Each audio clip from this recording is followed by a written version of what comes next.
everybody. Today we're going to dive into the world of sushi, where it originated from, some tips and tricks, and some of my favorite sushi bites. As that's going on today, funny, I'm doing a sushi video, sushi series on my other YouTube channel and Instagram. So I have a bunch of ingredients. I have salmon, tuna, toro, madai, cucumber, avocado, salmon roe, ginger, shiso. I have some sushi rice that's resting back here. So while this is going on, I'm going to just be sorting and prepping some basic things. Welcome back to my channel, Shota Cooks. This is where Carrot, my good old friend, this guy, or this gal, interviews me while I cook and prep, and we get to all know each other. On that note, Carrot, take it away. Thanks, Shota. I'm super excited to dive into the world of sushi with you today. So let's start at the beginning. Sushi originally began as a method of preserving fish in China, and then it made its way to Japan and evolved into the delicious art form we know today. Can't wait to hear your take on how it all evolved. Yeah, so my understanding of how sushi started was it started in the 1500s. The original version was from China. How it was set, it's different from the form you see now. It was more of a salted, cured rice with fish on the inside of it to help preserve. It was more of a the rice was used as a preservative to shell the outside of the fish. And you didn't eat the fish, you just threw the rice away and ate you wouldn't eat the rice, you would throw away the fish.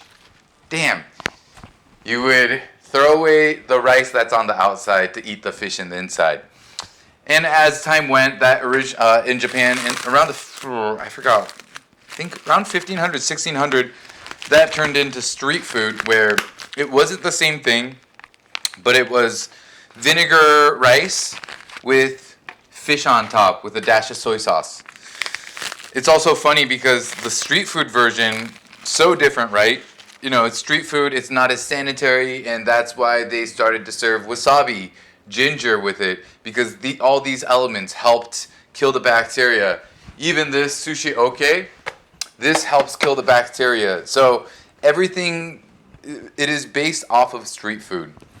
Another fun fact about sushi restaurants or Japanese street food is still to this day, when you go to street fairs or you see little street vendors, you'll see this little fabric called noren that's hanging down. That's actually where people used to wipe their hands.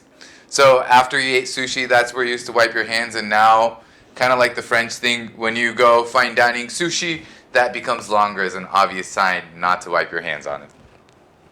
And now it's turned into the version where there's a lot of tasting menus to... You know, Japanese people love crafting and perfecting everything. So currently, that is something that I see going on often, where it's turned into its own little craft.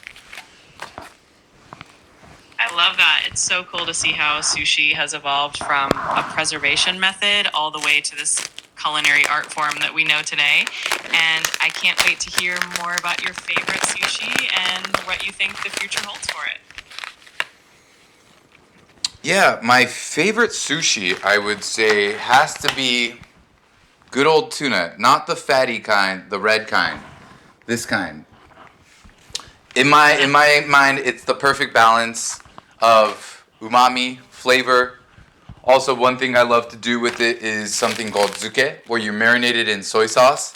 You can marinate the whole thing. That's a classic way of doing it. What I like doing slices, where you slice it into sashimi slices, and then you marinate it in soy sauce. It cures quickly. The whole texture of the fish changes. It becomes a little slippery and gummy, almost. And you only have to put it in for like 10-15 minutes, but that's something I would say is probably one of my favorite things when it comes to sushi. That sounds absolutely delicious. I love how that marinade just transforms the texture and flavor of the tuna. It really shows how versatile sushi can be, and it's such a simple technique that makes a huge difference. I agree. Let's go on this sushi train. What's another question you have for me? All right, let's dive into the modern side of things. What do you think the future of sushi looks like? Are there any trends or innovations that you think will become really popular?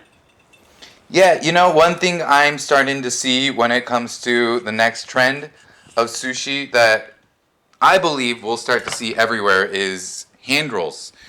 Hand roll is a beautiful concept that is easy to operate.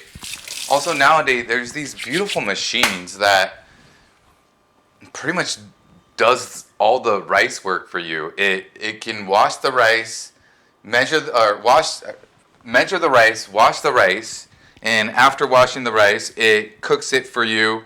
Once it's cooked, you can put it in a container where it cuts it with the sushi vinegar, and after that, it just drops it into a box to let it chill. Then there's this robotic arm that can do little nigiri pieces for you. So when you think about it, it's like this perfectly automated machine that does everything for you already. So it's easy. It's also easy to open. There's a little nigiri snack. There's some Madai snapper. I see it. It's beautiful, stunning. A little sushi piece, just a little rice piece underneath. Yeah, I think hand rolls are going to be the next big thing. I believe counter service, that's another thing with the day and age of AI technology. Why would people go sit at a restaurant and just sit there at a table? I think people are going to go out, spend money, not just for good food, more for human interaction and realness that's getting lost in the world. I think you're spot on. Hand rolls definitely have that fun, interactive element, and they're so easy to enjoy. And you're right, that human connection and the experience of going out and enjoying sushi is definitely something special. I can't wait to see how that evolves. Me too. What's another question you got? All right, let's switch gears a little bit and talk about ingredients. What do you think are the most essential ingredients for someone who wants to make great sushi at home? Some of the most essential ingredients to make good sushi at home, I would say number one, good quality short grain rice. That is key to making delicious sushi. I like using this brand called, I'm not even sponsored by them. There's a few brands I like, but this is probably the most common brand. This is probably the most common brand I go to. It's Tamaki Gold. It's from California. It's a koshihikari short grain rice. Absolutely delicious. This, you need rice vinegar, soy sauce. Those are definitely the essentials, and having a good quality rice vinegar and soy sauce can really make a difference in the flavor. It's amazing how these simple, high quality ingredients can elevate homemade sushi to the next level. I agree. And, for people who are scared of raw fish, or maybe they want to share with their family, but their daughter or dad or someone, whoever is not someone who likes sushi or raw fish, the idea of it, you can still do everything and pair it with non-raw seafood. I like it as a base. I like sushi rice as a base, if that makes sense. So you can make sushi rolls with nori, or seaweed, which is nori, and instead of putting raw fish inside, you can put fried chicken, chop it up inside. Why not? You can put just veggies if that's something you prefer. Honestly, any dish that you like. I actually worked at this conveyor belt restaurant, and one of my two top sellers, don't judge me, all Japanese friends, this was a job. It was a franchise. It was a conveyor belt. I consulted for them for a little bit. But the menu that I did was, I did a Hawaiian roll, which was, I don't even remember what I put on it. I think I put spicy tuna and cucumber and kaiwade, which is daikon sprouts, on the inside. I put on top ham, and then I would glaze it with eel sauce, torch it, and then I had some grilled pineapples that I already had pre-grilled, so I would put one of those on top with a piece of cilantro. I can't believe I still remember that dish. But yeah, that was a great killer dish. My boss loved me because my food cost on it was like 10%. And it ran as a special in all 9 locations. That sounds like such a creative and fun role. I love how you can really experiment with different flavors and make sushi your own. It just goes to show how versatile it is, and you can have so much fun with it, whether you're a fan of raw fish or not. I agree. What's another question you have? I'm trying to figure out what to lay this sushi on to make it look nice for this video.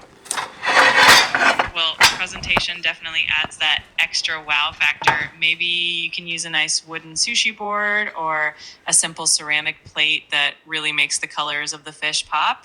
It's all about that visual appeal, right? It is. I'm going to do a black plate because I think it looks great like this. A black plate sounds perfect. It'll really make those colors stand out and look super professional on camera. It's going to look amazing. Thank you. Yeah, I think black's a good choice, right? Boom. Just Absolutely. everything shows. I'm actually showing the camera right now. I wish you had eyes so you can see what I'm doing. It would make this whole process kind of weirder in the best way possible. I can imagine. It would definitely be fun to see everything we're doing in real time, but you're doing an awesome job describing it all, so I can definitely picture it, and I'm sure it looks amazing. Thank you. Any last questions? You're welcome. All right, let's do one more fun question. If you could create your dream sushi roll with any ingredients, no limits, what would you put in it? I'd keep it simple. Did you say sushi roll? I did, but keeping it simple is often the best way to go. Sometimes the simplest combinations really let the ingredients shine. So I'd love to hear what you pick. Probably something in the line of everything I have here. I love shiso. So, honestly, this tuna marinade. Let's do both tunas because the fatty tuna is delicious too. Half tuna, half fatty tuna, marinated in soy sauce, cucumber, kaiwade, which is daikon sprouts, shiso, really make it herbaceous. And that's it. Serve it with some good old wasabi soy sauce. That sounds absolutely delicious. I love how you're combining both types of tuna and adding that fresh herbaceous touch with the shiso and the crunch from the cucumber. It's definitely a perfect bite. Thank you. I appreciate it. You're so welcome. It's always a blast chatting about sushi and all these delicious ideas with you. Let me know if you need anything else. No, I think I'm good. I think that'll wrap up the episode for today. And to everybody watching, thank you for coming to another episode of Shota Cooks. Let me show you this pretty little plate that I have put together now before we say our goodbyes. Isn't that pretty? Doesn't that look pretty? Let me see it. It's got all the colors, the black background. It looks absolutely stunning. You can't see. Don't lie. I'm talking to the camera. On that note, thank you guys again for coming to another episode. If there's any topics you want me to cover, please comment below. Please like, comment, subscribe, and share. Cheers, and until next time.